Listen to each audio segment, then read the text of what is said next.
Puji nama Tuhan, Bapak Ibu Saudara sekalian. Hari ini kita bisa berbahagia, bisa kita beribadah di dalam nama Tuhan Yesus Kristus. Walaupun kita masih online, tetapi kita tahu bahwa Tuhan ada menyertai kita. Saudara tetap percaya dan tetap saudara berdoa, Tuhan akan menolong, Tuhan akan mengatasi semua yang ada. Hari ini kita akan mendengar firman Tuhan. Saya beri judul tentang menghadapi gelombang. Di Markus 6 ayat 45 sampai 52. Saya akan baca Markus 6 45 sampai 52. Sesudah itu Yesus segera memerintahkan murid-muridnya naik ke perahu dan berangkat lebih dulu ke seberang, ke Betsaida. Sementara itu ia menyuruh orang banyak pulang. Setelah ia berpisah dari mereka, ia pergi ke bukit untuk berdoa. Ketika hari sudah malam, perahu itu sudah di tengah danau, sedang Yesus tinggal sendirian di darat. Ketika ia melihat betapa payahnya mereka mendayung karena angin sakal, maka kira-kira jam 3 malam ia datang kepada mereka berjalan di atas air, dan ia hendak melewati mereka. Ketika mereka melihat dia berjalan di atas air, mereka mengira bahwa ia adalah hantu, lalu mereka berteriak-teriak. Sebab mereka semua melihat dia dan mereka sangat terkejut. Tetapi segera ia berkata kepada mereka, "Tenanglah, aku ini, jangan takut." Lalu ia naik ke perahu mendapatkan mereka, dan angin pun redalah. Mereka sangat tercengang dan bingung, sebab sesudah peristiwa roti itu, mereka belum juga mengerti, dan hati mereka tetap degil. Amin. Saudara, ini adalah yang bagian yang kita mau pelajari dan kita mau lihat. Di dalam Alkitab, saudaraku, ada dua peristiwa yang terjadi hampir mirip. Tuhan membuat satu peristiwa atau dua hal, saudara, di dalam Tuhan melakukan. Misalnya, Yesus memberi makan orang banyak. Itu pertama 5.000 orang dengan 5 ketur roti dan 2 ikan, lalu kemudian 4.000 orang dengan 7 ketur roti. Nah, saudara lihat, Yesus memberi makan orang banyak 2 orang. Demikian juga dengan peristiwa, misalnya Yesus diurapi oleh perempuan, itu 2 kali juga. Saudara, satu di kaki, satu di kepala. Kemudian juga kita lihat Yesus membersihkan bait Allah, itu 2 kali. Di awal pelayanan, di Injil Yohanes itu di awal pelayanan, saudara, itu Yesus membersihkan bait Allah, dan juga mendekati Golgota, Yesus juga membersihkan bait Allah. Saudara, demikian juga dengan peristiwa yang kita akan lihat ini, Yesus menenangkan gelombang atau Yesus mengatasi gelombang itu juga 2 kali, saudara. Ini menunjukkan bahwa peristiwa ini bukan kebetulan, tetapi peristiwa ini adalah perbuatan Allah. Ini adalah kuasa Allah yang besar, kuasa Allah dari yang maha tinggi. Nah, perbedaan dua peristiwa yang berhubungan dengan gelombang laut. Saya ambil di Injil Markus ya. Di Injil Matius ada, Injil Lukas ada, tapi saya coba ngambil dari Injil Markus. Saudara, Markus 4 ayat 35 sampai 41 dengan Markus 6 ayat 45 sampai 52. Di Markus pasal yang keempat, ini Yesus tertidur di perahu. Waktu murid-murid membawa Yesus, saudara, lalu kemudian Yesus tertidur di perahu. Di Markus 6 ayat 45, Yesus tidak ada di dalam perahu. Yesus di darat. Nah, kemudian di Markus 4, angin tofan mengamuk sehingga air memenuhi perahu. Jadi angin tofan itu mengamuk, lalu kemudian air memenuhi perahu. Dan murid-murid itu, saudara, dia berusaha. Nah, kemudian di Markus pasal 6, itu bukan angin tofan, tapi angin sakal bertiup, sehingga mereka tidak bisa maju. Jadi, mereka punya perahu tidak bisa jalan, saudara. Lalu kemudian di Markus 4, mereka berseru kepada Tuhan, "Tuhan, bangun. Tuhan, apakah Engkau tidak peduli kepadaku? Tuhan, tolong." Nah, kemudian Yesus menghardik angin, badai pun tenang. Nah, kemudian di Markus pasal yang ke-6, saudara, mereka tidak berseru kepada Tuhan, tapi mereka berusaha sekuat tenaga untuk mendayung. Tapi Yesus memperhatikan dari jauh, lalu Yesus datang menolong. Bahkan Yesus disangkanya hantu. saudara. Tetapi Yesus membuat mereka tenang, ini aku. Lalu kemudian Yesus naik ke atas perahu, lalu badai pun tenang. Jadi saudara, ini peristiwa yang berbeda. Satu, Yesus tertidur di perahu. Yang kedua, Yesus tidak ada dalam perahu. Yang berikutnya angin taufan, ini angin sakal, saudara. Di yang lain, mereka berseru kepada Tuhan. Di yang satu, mereka tidak berseru kepada Tuhan, tetapi berusaha sekuat tenaga. Di Markus pasal 4, Yesus menghadik angin. Lalu di Markus pasal 6, Yesus tidak menghadik sama sekali, tapi dua-duanya badai itu tenang, saudara. Jadi badai tenang dihadik, juga badai tenang tidak dihadik. Saudara, kita melihat poin ini. Nah, sesudah itu, Alkitab mengatakan di dalam ayatnya 45, sesudah itu. Kalau kita melihat sesudah itu, berarti ada konteks di atasnya. Sesudah itu, di konteks di atasnya adalah Yesus memberi makan 5.000 orang. Jadi peristiwa ini terjadi sesudah Yesus memberi makan 5.000 orang dengan 5 roti dan 2 ekor ikan, saudara. Ini sesuatu yang luar biasa. Banyak orang tidak memahami bagaimana hal ini. Tetapi kita tahu ini adalah penciptaan dari Tuhan. Ini Allah Tuhan Yesus melakukan sesuatu mujizat yang mengherankan. Ini pelajaran bagi semua orang, termasuk murid-murid, bahwa Yesus berkuasa membuat yang kekurangan menjadi berkelebihan. Saudara, Yesus berkuasa membuat orang yang kekurangan, orang yang hidupnya kekurangan bisa menjadi berkelebihan, saudara. Itu kalau dia mau menyerahkan. Memang peristiwa ini satu hari itu, tetapi Tuhan bisa membuat berkesinambungan karena dia sanggup melakukan segala perkara. Saudara, dari hanya 5 roti menjadi 12 bakul. Ini luar biasa. 5 ketur roti dari seorang anak kecil yang membawa 5 ketur roti berubah menjadi 12 keranjang, saudara. Saudaraku, ini iman yang membuat murid-murid berani memberitakan Injil. Karena melihat perbuatan Allah yang luar biasa, membuat apa yang dikerjakan Yesus, membuat murid-murid mempunyai iman, saudara. Dan dia melayani tanpa memikirkan apa makan atau minum. Karena dia percaya bahwa Tuhan yang bisa memberikan ini. Sebab berita Injil perlu kesaksian. Berita Injil itu harus ada kesaksian. Saudara, mengapa Yesus menyuruh murid-murid pergi ke seberang? Nah, sebab menurut Yohanes, orang banyak ini waktu mereka itu makan dan mereka merasakan mujizat luar biasa, mereka merasakan bahwa ini raja yang mereka butuhkan.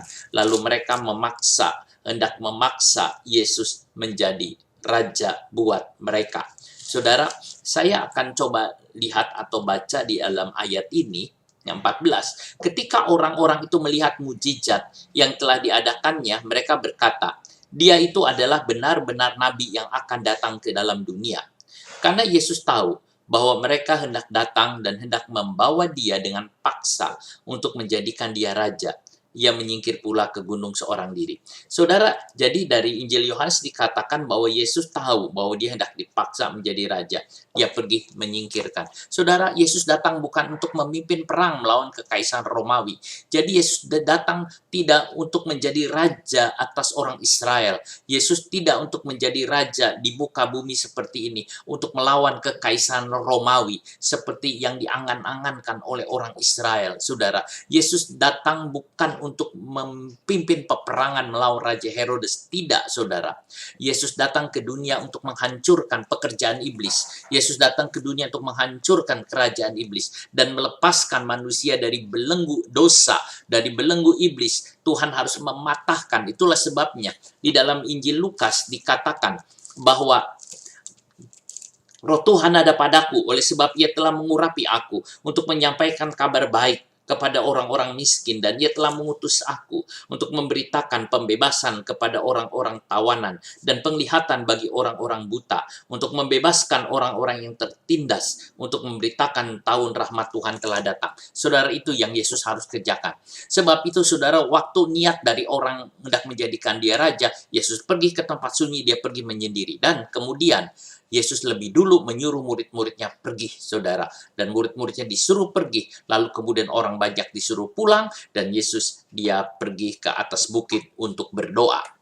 Saudara, murid-murid sebenarnya enggan untuk pergi sendiri. Dia tidak ingin. Dia masih ingin berjalan bersama dengan Yesus. Tetapi Yesus berkata, kamu pergi sendiri. Lalu mereka pergi saudara, karena mereka dipaksa lalu mereka menurut dan mereka pergi. Nah, kita lihat ini dalam peta ini adalah ini gambaran dari Laut Galilea. Nah, saudara, ini di Betsaida. Nah, peristiwa ini terjadi di Betsaida yang ada tepi sungai Yordan ini. Lalu kemudian mereka disuruh menyeberang, saudara. Nah, ke-12 murid itu naik perahu pergi ke seberang, yaitu ke Betsaida bagian barat. Saudara, memangnya di peta ini sulit untuk melihat Betsaida bagian barat. Betsaida ini ada di bagian timur, ya, saudara. Tapi ini di bagian barat. Nah, kita perhatikan, saudara, ini tidak ada banyak komentari juga mengatakan ada yang bilang ada yang bilang enggak. Tetapi kalau menyeberang, saudara, harusnya ada sesuai. Nah, kita tidak lihat peta zaman dulu seperti apa, apakah juga disebut Betsaida, saudara. Nah, saudara, ini tetapi Betsaida yang di timur itu sering disebut Betsaida Julius. Lalu mereka, saudara, naik ke perahu dan mereka nyebrang, saudara, ke Betsaida. Kita katakan saja Betsaida, saudara, walaupun di dalam peta ini tidak ada tulisan Betsaida yang hanya ada di sebelah timur. Nah, saudaraku, mereka berada di dalam kehendak Tuhan. Tuhan yang menyuruh berarti Tuhan yang berkehendak, dan mereka menurut apa kehendak Tuhan. Nah, walaupun badai datang, saudara, di waktu mereka melakukan kehendak Tuhan, ternyata walaupun badai datang. Jadi bukan badainya, saudara, yang dilihat, melainkan apakah di dalam kehendak Tuhan. Mereka berada di dalam kehendak Tuhan, ternyata badai datang. Saya katakan bukan badainya yang dilihat, saudara, melainkan apakah ada di dalam kehendak Tuhan atau tidak. Apakah kita ada dalam kehendak Tuhan atau tidak. Apakah saudara dalam kehendak atau Tuhan atau tidak. Apakah saya ada dalam kehendak Tuhan atau tidak. Di dalam atau di luar. Badai akan datang walaupun kita ada di dalam Tuhan. Badai akan datang walaupun ditinggal di luar Tuhan, saudara. Itu bukan intinya, itu permasalahannya di dalam atau di luar. Kalau kita di dalam kehendak Tuhan, walaupun badai datang tidak menjadi masalah. Sebab apa? Sebab Tuhan akan bekerja dan Tuhan akan melakukan perbuatannya yang heran ini. Jadi saudara, itu yang sebenarnya. Apakah saudara di dalam, apakah saudara di luar? Saudara harus tahu, kita harus ada di dalam Tuhan Yesus. Yesus pergi ke bukit untuk berdoa. Nah, saudara, waktu semua udah pergi, Yesus tinggal sendirian, dia naik ke bukit, dia berdoa. Saudara, Yesus selalu menempatkan diri di hadapan Bapa. Dia selalu menempatkan diri benar di hadapan Bapa. Sebab itu apapun yang dikerjakannya, apapun yang dibuatnya, ia berdoa. Ia berdoa kepada Bapa, ia berdoa. Baik sebelum saudara maupun sesudah pelayanan. Sebelum pelayanan dia berdoa kepada Tuhan. Dia berlama-lama dengan Tuhan. Dan sesudah juga dia berdoa kepada Tuhan. Saudaraku, komunikasi dengan Bapa itu penting. Ini hal yang paling baik. Ada hubungan erat dengan Bapa. Dan kita mengatakan, Aba, ya Bapa, saudara. Yesus begitu erat dengan Bapa di sorga. Saudara, Alkitab mencatat, Yesus banyak sekali berdoa. Kadang-kadang dia pagi-pagi dia sudah bangun, dia sudah pergi berdoa. Siang dia juga berdoa, malam dia berdoa, bahkan seringkali dia semalaman dia berdoa, saudara. Itu yang ada. Sehingga Yesus menjadi orang yang kuat, saudara. Ingat, saudaraku, Yesus itu saat ini menjelma menjadi manusia. Dia disebut anak manusia. Badai akan datang keras menimpa dia. Kalau dia tidak berdoa, saudara, mungkin dia bisa goyah. Tetapi, saudaraku, Yesus banyak berdoa. Sehingga badai keras yang menghantam dirinya dari banyak orang tidak membuatnya goyah. Saudara, Yesus mengajar kepada kita. Yesus melakukannya yang benar. Ini cara yang benar, saudara. Ini cara yang benar. Hari sudah malam. Saudara, perahu sudah ada di tengah-tengah danau. Jadi, saudara, perahu itu sudah jalan terus. Kira-kira sudah berjalan 4-5 mil. Anggap saja, saudara, sudah kira-kira 6 kilometer, saudara, atau 7 kilometer. Mereka sudah jalan cukup jauh, saudara. Nah, lebar danau Galilea itu 8-9 mil. Berarti kira-kira mereka sudah ada di tengah-tengah. Mereka jalan, saudara. Nah, Tuhan Yesus sudah turun dari bukit dan dia ada di darat.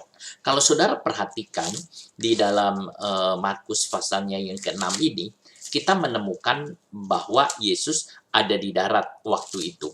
Yesus sudah tidak ada di bukit sebab dia sudah selesai berdoanya. Kalau kita perhatikan di ayatnya, Saudara, ayat 47, ketika hari sudah malam, perahu itu sudah di tengah danau. Sedang Yesus tinggal sendirian di darat. Yesus tinggal sendirian di darat. Yesus sudah di darat, saudara. Ya, bukan di atas bukit lagi. Ya, sudah turun. Ia sedang mengawasi murid-muridnya mendayung perahu. Saudara, cukup jauh. Saudara, jauh dia bisa mengawasi. Jauh dia bisa lihat.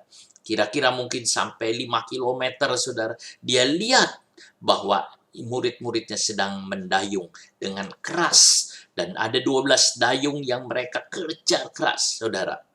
Saudara, waktu Yesus lihat murid-murid sedang mendayung, ia belum mau datang, ia belum mau menghampiri.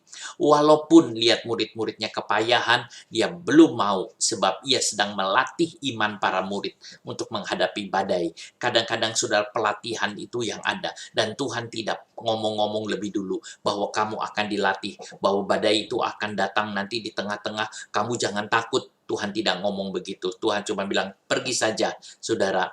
Lalu kemudian nanti memangnya badai ada. Tuhan tahu bahwa badai itu akan datang, akan menimpa mereka. Tapi Tuhan tidak ngomong kepada murid-muridnya tentang badai itu, saudara. Biarkan mereka menghadapinya dan bagaimana mereka bereaksi imannya. Tetapi Tuhan melihat, Tuhan Yesus ngawasin dari darat. Saudara, kalau ada apa-apa, Tuhan segera dia melakukan atau pada tepat waktunya, saudara. Sebab nantinya mereka akan menghadapi. Kenapa, saudara?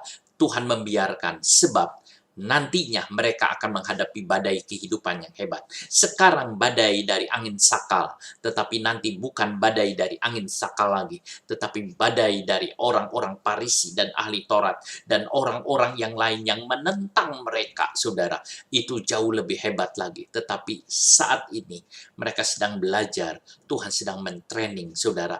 Yang penting buat kita itu di dalam Tuhan. Badai yang menimpa Ayub memang hebat, memang itu dari setan, tetapi dalam sepengetahuan Tuhan. Badai yang menimpa murid-murid itu di dalam kehendak Tuhan, saudara. Nah, kita lihat, itulah sebabnya tadi saya katakan, di dalam Tuhan atau di kehendak Tuhan, badai akan datang. Jangan saudara berpikir bahwa setelah kita ada di dalam Tuhan, setia di dalam Tuhan, tidak ada badai dalam hidup itu. Tidak, saudara. Saudara, tidak. Kadang-kadang berpikir aku sudah melakukan kehendak Tuhan, pasti badai itu tidak ada. Badai berlalu. Tidak, saudara. Ada badai yang tetap ada badai. Tetapi kita bisa menghadapinya karena kita menang. Kita kuat di dalam Tuhan. Saudara, Tuhan ingin saudara dengan saya kuat di dalam Dia.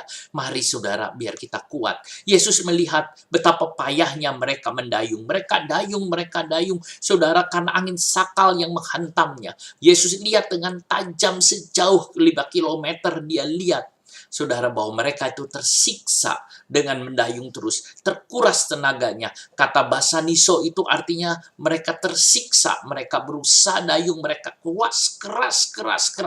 Saudara, itu yang ada. Tetapi Tuhan masih menahan diri. Tuhan mengatakan, aku belum mau. Walaupun ia ingin menolongnya, tetapi Tuhan masih belum mau, saudara. Sebab ia menunggu waktunya Bapa. Tuhan masih menahan diri. Saudaraku, itu yang ada. Lalu kemudian, saudara, mereka mendayung begitu lama sampai 9 jam kira-kira. Mereka mendayung sebab angin sakal itu, saudara. Mereka jalan terus dengan pelan, mereka jalan terus. Oh, saudaraku, ini yang kita bisa lihat. Angin sakal adalah angin yang melawan mereka, sehingga mereka tidak bisa maju. Saudara, dihantam maju.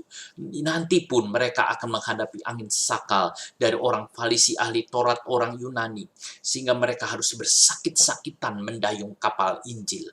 Saudara, pada waktu mereka melayani nanti di dalam Kisah Rasul-Rasul, itu angin badai datang, Petrus dipenjara, Yakobus dipancung kepalanya, lalu kemudian Yohanes, semua murid-murid saudara ngalamin badai yang hebat, yang lebih hebat dari sini, saudara, sehingga mereka harus mengalami. Mereka harus masuk penjara, dan mereka juga harus dianiaya. Tapi hari ini Tuhan sedang mentraining mereka, bahwa jangan takut, bahwa di darat Tuhan melihat mereka sedang mendayung. Saudara, pada waktu murid-murid sedang memberitakan Injil, mereka diutus oleh Tuhan pergi memberitakan Injil kemana-mana. Mereka menghadapi angin sakal tantangan. Seolah-olah mereka sendiri, seolah-olah mereka berjuang sendiri, seolah-olah mereka butuh bantuan dari siapapun. Tetapi saudara, Yesus lihat dari jauh dan dia memperhatikan. Saudara, mereka berdayung. Ini bukan berarti Tuhan membiarkan. Tidak. Tuhan ada di darat dan melihat apa yang dikerjakannya. Pengabaran Injil selalu ada gelombang yang menghantamnya. Pengabaran Injil selalu ada gelombang yang menghantamnya. Baik oleh iblis maupun oleh manusia. Saudara, ada dihantam di mana-mana. Kita mendengar berita-berita yang seperti ini, saudara. Tetapi, saudaraku, Tuhan lihat. Angin sakal, angin yang menghantam keras. Yang menolak, yang memaksa. Tetapi kapal harus tetap didayung, tidak boleh berhenti. Walaupun angin sakal itu hantam terus, tetapi harus tetap didayung. Saudara, kalau tidak dayung, itu angin sakal itu akan menghantam kapal itu terlempar jauh. Dan itu bisa tenggelam, saudara, berbalik. Tetapi kalau mereka itu mendayung, saudara, mereka dayung, itu angin sakal itu masih dia bisa jalan sedikit, sedikit, sedikit, sedikit.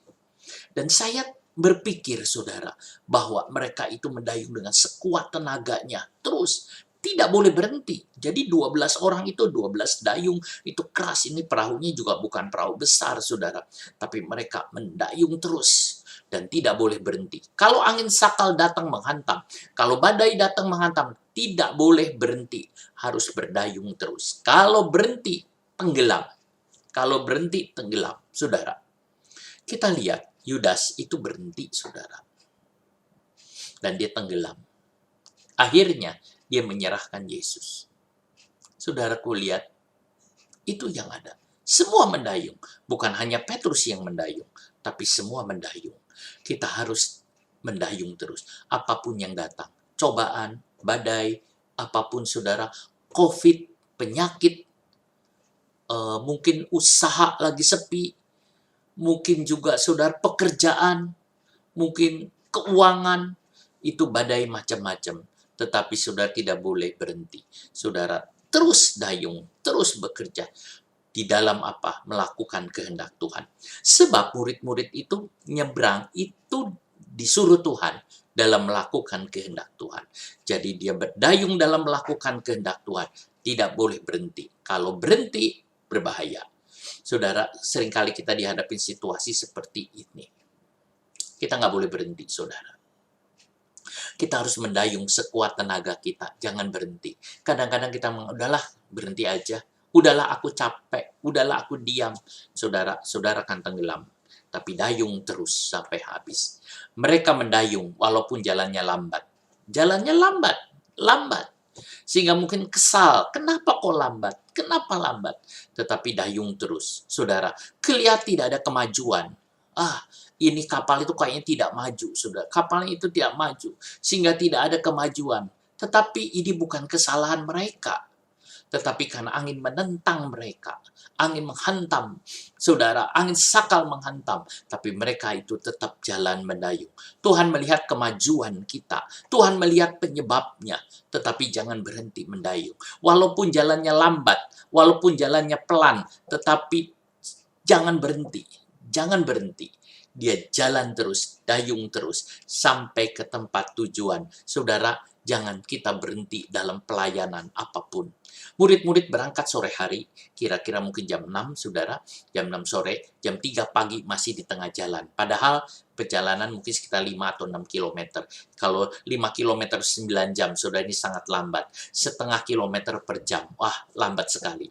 Tuhan, saudara, kita lihat ini, Tuhan mengizinkan badai datang, sehingga jalan itu lambat sekali, lambat. Itulah sebabnya tadi saya katakan, andainya perjalanan rohani kita, perjalanan hidup kita itu lambat, saudara, pelayanan kita itu jalannya lambat, mungkin orang lain lebih cepat, tapi kita itu lambat, saudara, tetap jangan berhenti untuk tidak mendayung.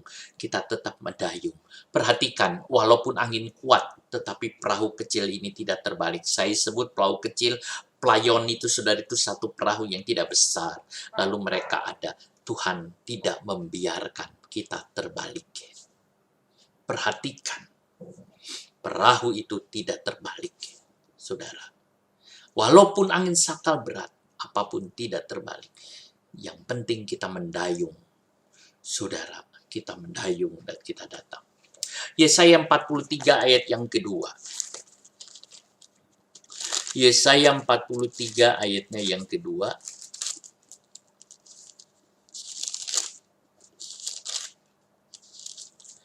Apabila engkau menyeberang melalui air, aku akan menyertai engkau, atau melalui sungai-sungai, engkau tidak akan dihanyutkan.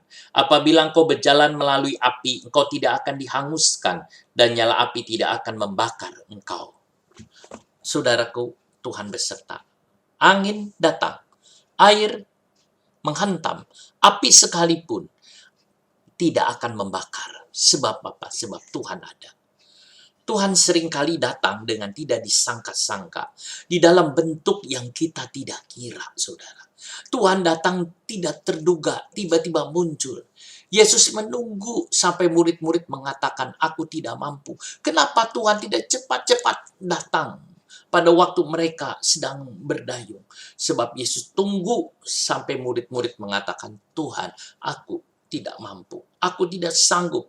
Tuhan tolong. Sampai pengharapan kita penuh kepada Tuhan, saudara. Karena Tuhan ingin kita mengasihi Dia segenap hati. Berharap kepada Dia segenap hati. Beriman kepada Dia segenap hati. Yesus menunggu sampai murid-muridnya mengatakan, aku tidak berdaya. Tuhan, aku tidak sanggup. Aku tidak berdaya. Yesus sedang menyingkirkan setiap penyangga manusia. Apa yang menjadi harapan manusia, apa yang menjadi penopangan manusia, Yesus singkirkan supaya mereka harap penuh kepada Tuhan. Mengapa Yesus jalan di atas air? Mengapa Tuhan jalan di atas air? Untuk menunjukkan bahwa segala yang menjadi ketakutannya hanyalah serangkaian langkah untuk Tuhan datang menolong, saudara. Yesus jalan di atas air untuk menunjukkan bahwa segala yang menjadi ketakutan hanya serangkaian datang. Yesus jalan di atas air, saudara.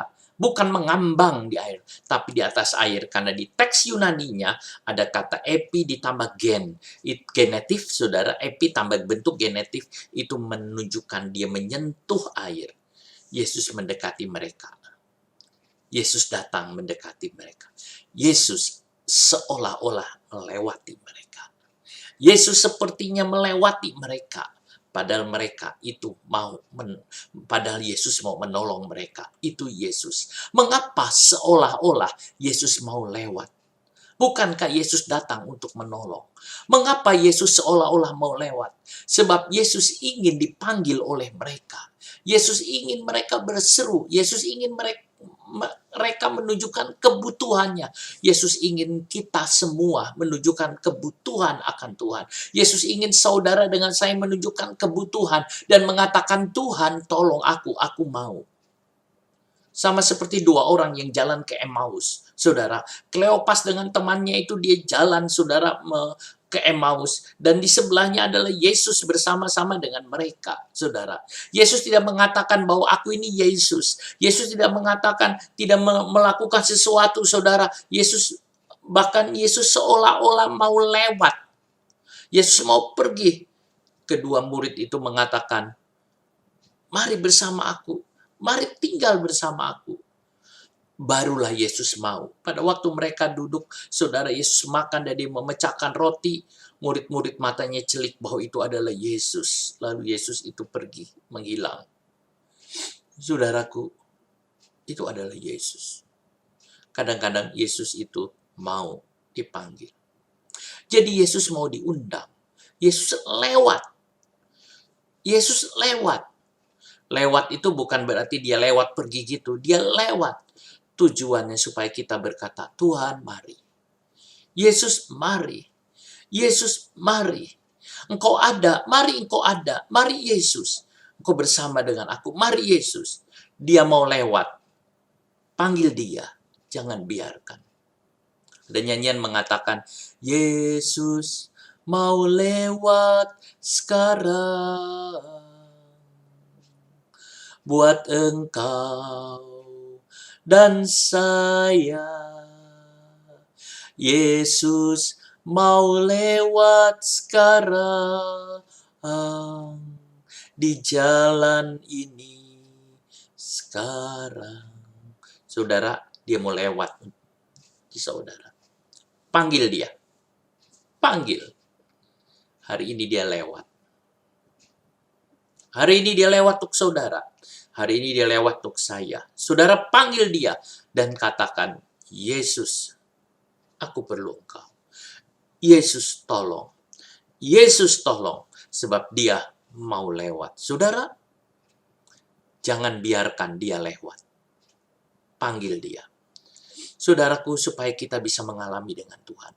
Kalau dia ada dan lewat, saudara dengan saya bisa mengalami Tuhan. Saudara bisa mengalami Tuhan dan saudara mengatakan terima kasih Tuhan. Saudaraku, saat badai mengamuk, Yesus ada di sana. Dia akan lewat. Panggil dia. Segera panggil. Saudaraku, di manakah 12 bakul sisa roti yang dibawa oleh para murid? Saya berpikir ada dalam perahu itu. Ada dalam perahu itu. Itu 12 bakul roti. Saudara, bukankah roti itu, bukan rotinya, tetapi kesaksiannya. Ada 12 roti. Bukannya roti itu untuk makanan mereka di perjalanan. Tetapi saudara, roti itu adalah kesaksian bahwa Tuhan telah merubah, bahwa Tuhan bisa mengadakan mujizat, bahwa Tuhan bisa melakukan sesuatu. Tetapi saudara, roti itu tidak menjadi kesaksian dari dalam hidupnya karena degil hatinya. Saudara, itu yang ada. Sebab itu Tuhan harus menyatakan sebenarnya. Saudara, roti itu ada, mujizat itu ada di dekatnya. Ia harus memandang bahwa Yesus sanggup melakukan segala perkara. Bahwa Yesus mampu melakukan segala perkara. Bahwa Yesus dapat melakukan segala perkara. Seringkali kesaksian firman ada di dalam kita. Seringkali saudara kesaksian, seringkali firman Allah ada di dalam hati kita, tetapi kita melupakan kesaksian itu dan kita mendayung sendiri. Seringkali itu semua ada, itu mengingatkan kita, mengingatkan saudara bahwa firman Allah itu amin, bahwa firman itu benar, bahwa firman Tuhan itu betul adanya, berkuasa, saudara. Seringkali itu, tetapi kita mendayungnya sendiri. Kenapa kita tidak melihat 12 ketur roti dan memandang bahwa Allah itu baik, bahwa Yesus itu ada, Yesus bisa berbuat dan mengatakan bahwa kita akan sampai dengan selamat. Saudara, Yesus jalan di atas air. Yesus ada di atas jalan di atas air. Mengapa Yesus ada di samping mereka? Mengapa Yesus langsung berjalan di samping mereka, saudara? Yesus seperti lewat dan ada di sana. Karena Yesus mau khotbah kepada 12 murid di tengah badai. Yesus mau mengajar mereka di tengah-tengah badai itu. Yesus bisa mengajar dimanapun, saudara. Yesus baru mengajar di bukit dengan kata berbahagia, berbahagia. Yesus mengajar di perahu, tapi sekarang ini Yesus mau mengajar di tengah badai. Di tengah Yesus ada di atas gelombang. Yesus mau mengajar kepada murid-muridnya itu, saudara. Yesus mau khotbah kepada murid-muridnya. Yesus mau bicara kepada murid-muridnya, saudara. Sebab itu ia tidak segera mengulurkan tangannya, tetapi dia mau berbicara. Dan murid-muridnya melihat Yesus. Dia memandang Yesus. Saudara, Yesus mau bicara, Yesus bicara. Yesus sedang mengajar kepada 12 murid bahwa Yesus sanggup melakukan segala perkara, bahwa Yesus dapat melakukannya, bahwa Yesus bisa melakukannya, bahwa Yesus sanggup melakukannya. Saudaraku, itu yang ada. Saudara, tetapi murid-murid lihat apa? Itu Yesus berjalan di atas air. Mereka menyangka hantu. Pada Yesus sedang mau berkhotbah. Luar biasa bisa khotbah di tengah-tengah gelombang. Luar biasa murid-murid bisa mendengar mereka Yesus khotbah. Saudara, tetapi mereka menyangka itu adalah hantu. Pantasma itu hantu. Roh, saudara. Sehingga mereka mengatakan dengan ketakutan, taraso, ketakutan. Sudah itu hantu. Lalu dia berteriak. Kata Yunani berteriak di sini memakai kata anakraso. Anakraso itu orang yang kerasukan setan, saudara. Orang yang berteriak karena kerasukan setan. Apakah murid-murid sudah mengalami seperti itu? Ketakutan yang besar yang mencekam dia, saudara. Sehingga Yesus disangkanya hantu. Saudaraku, ini masalah spontanitas yang muncul. Berarti di dalam alam bawah sadar murid-murid itu sebetulnya ada roh ketakutan yang Yesus harus buang, yang Yesus harus atasi. Dan Yesus mengatakan, aku sanggup mengatasi semua. Ini badai yang besar, aku sanggup mengatasi. Aku berdiri di atas gelombang, aku berdiri di atas badai ini, aku berdiri ini dan mengatakan semua bisa diatasi. Dan murid-murid lihat ketakutan yang muncul di dalam diri saudara, ketakutan yang muncul di dalam diri saudara, ketakutan yang muncul di dalam diri saudara, di dalam diri kita, di dalam diri saudara. Itu muncul, itu dari dalam alam bawah sadar itu. Lalu dia mulai berteriak, itu bukan Tuhan, itu adalah pantasma, itu adalah hantu. Itu adalah hantu dan mereka berteriak, saudara, dengan keras, spontan mereka berteriak. Saudara, itu yang ada.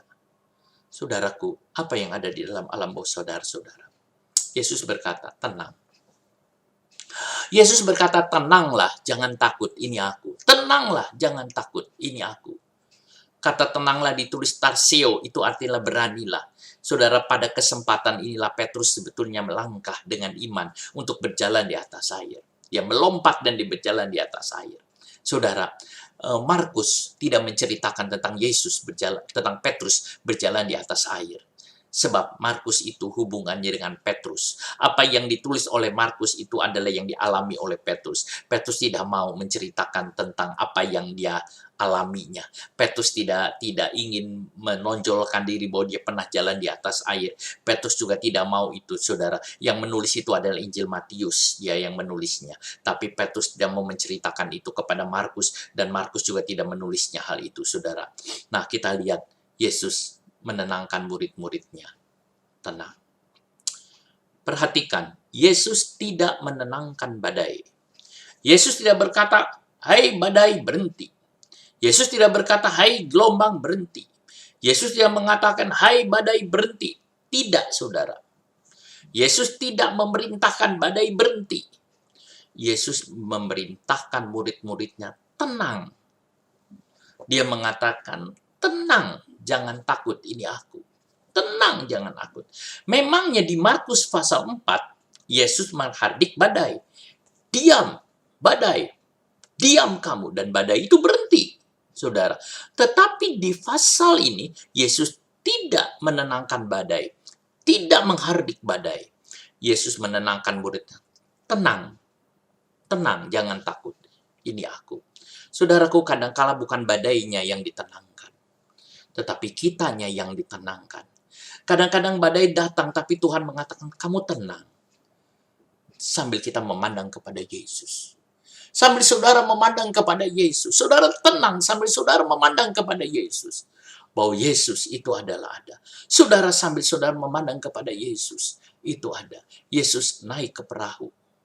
Pada waktu murid tenang, Yesus segera naik ke perahu. Mendapatkan mereka. Dan angin pun reda. Yesus naik ke perahu. Dan angin itu reda. Badai itu tenang. Badai itu tenang. Setelah Yesus ada di dalam perahu, tidak perlu menenangkan badai lagi. Badai itu dengan sendirinya berhenti. Badai itu berhenti. Waktu Yesus ada di dalam perahu, badai itu berhenti. Dan dengan cepat murid-murid dengan Yesus menyeberang sampai ke Betsaida. Oh, saudaraku, hari ini mungkin ada badai. Mungkin saudara merindukan badai itu berhenti. Mungkin kita berpikir seperti Markus pasal 4 dan kita menghardik badai itu untuk berhenti. Mungkin kita menghardik kesulitan berhenti. Mungkin kita berhardik untuk semua berhenti. Tetapi saudara, di Markus pasal 6 tidak begitu. Mungkin Tuhan menyuruh kita tenang. Mungkin Tuhan mengatakan, tenang, kamu tenang, kamu tenang. Biarkan itu ada, biarkan semua. Mungkin semua itu jalan biarkan. Kenapa Tuhan belum menolong? Kenapa Tuhan belum tolong? Ya, tapi Tuhan lihat. Karena dia ada di darat. Dan dia lihat. Dan Tuhan melihat. Dan kita, saudara, akan menyaksikan banyak hal. Apakah saudara ingin mendengar firman Tuhan di tengah badai? Ataukah saudara akan menyebut itu adalah hantu? Di tengah-tengah badai itu ada suara yang kecil mengatakan, tenang, ini aku. Di tengah-tengah gerora bunyi ombak, bunyi angin, bunyi deru yang lain, ada suara yang kecil berkata di dalam hati, saudara, tenang, ini aku, jangan takut. Dan saudara mengatakan, Tuhan, segeralah ada dalam perahu, saudara tenang. Saat saudara tenang, badai itu jadi tenang. Biarlah saudara mau menikmati dari Tuhan badai. Dia sanggup mengatasi segala perkara. Dalam Matius 14 ayat 32-33, baru mereka menyebut Yesus itu anak Allah. Baru kali ini mereka mengatakan demikian. Matanya melihat bahwa Yesus bukan hanya anak manusia, tetapi juga anak Allah. Iman murid-murid bertumbuh setelah badai itu selesai. Saudara, itu yang ada. Mereka, saudara, ya, menyembah Tuhan. Mereka mulai menyembah Tuhan.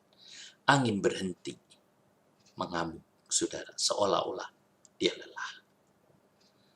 Saudaraku, ada Tuhan yang bekerja. Mari saudara, ingat apa yang saudara menimpa.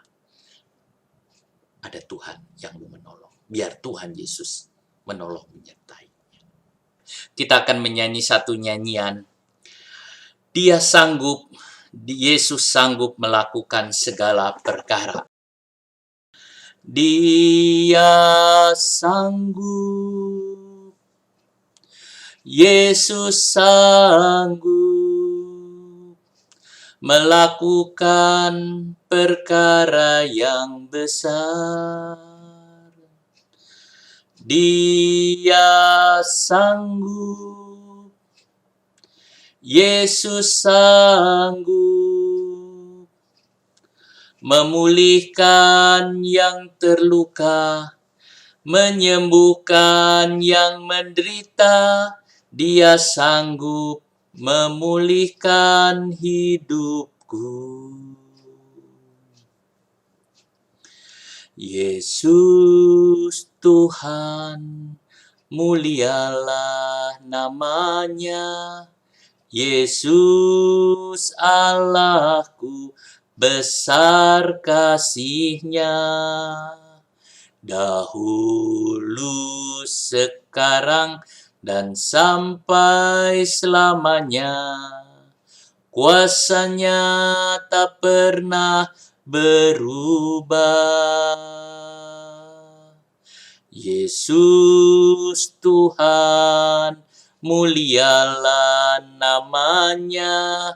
Yesus Allahku, besar kasih-Nya. Dahulu, sekarang, dan sampai selamanya. Kuasa-Nya tak pernah berubah. Dia sanggup, Yesus sanggup melakukan perkara yang besar. Dia sanggup, Yesus sanggup memulihkan yang terluka, menyembuhkan yang menderita. Dia sanggup memulihkan hidupku. Dia sanggup memulihkan hidupku. Dia sanggup, Yesus sanggup memulihkan hidupmu. Terima kasih Tuhan Yesus untuk firman-Mu. Kami tahu Tuhan Kau bekerja dan menolong. Tuhan, Engkau yang ada. Saudara, Yang hari ini saudara badai, Tuhan mau bicara di tengah-tengah badai. Tuhan mau bicara dan dengar suara itu. Haleluya. Dia akan menyembuhkan saudara, dia akan menolong saudara. Hari ini saudara angkat tangan kepada Tuhan. Angkat tangan saudara kepada Tuhan. Angkat tangan saudara kepada Yesus, Tuhan. Angkat tangan saudara kepadanya. Haleluya, haleluya, haleluya. Terima kasih. Bapa, kami bawa jemaat Tuhan dalam tangan-Mu. Kau menjamah dan mesembuhkan yang sakit hari ini. Kau sembuhkan dalam nama Tuhan Yesus. Yang lemah hari ini kau kuatkan di dalam nama Yesus. Karena kuasa-Mu ada, kesembuhan itu ada bekerja. Terima kasih banyak Bapa, terima kasih. Terpujilah akan nama-Mu Tuhan. Terima kasih Yesus. Kami tahu Engkau sudah memberkati jemaat-Mu. Kami tahu Engkau sudah memberkati umat-Mu. Terima kasih Roh Kudus. Berkati umat-Mu Bapa di dalam pekerjaan apa yang dibuatnya. Terima kasih Yesus. Saudaraku yang kekasih dalam nama Tuhan Yesus. Saudara, terimalah berkat, kasih karunia dari Tuhan Yesus Kristus. Kasih dari Allah Bapa dan persekutuan dalam Roh Kudus menyertai saudara sekalian. Mulai sekarang sampai selama-lamanya. Demi nama Tuhan Yesus. Amin. Kita akan menyanyi satu nyanyian, menang besar di pihak kita. Menang besar di pihakku, menang besar di pihakku, Tuhan peranggantiku, ku berdiam juga. Menang besar di pihakku, menang besar di pihakku, menang besar di pihakku, Tuhan peranggantiku, ku berdiam juga. Menang besar di pihakku. Amin, puji Tuhan.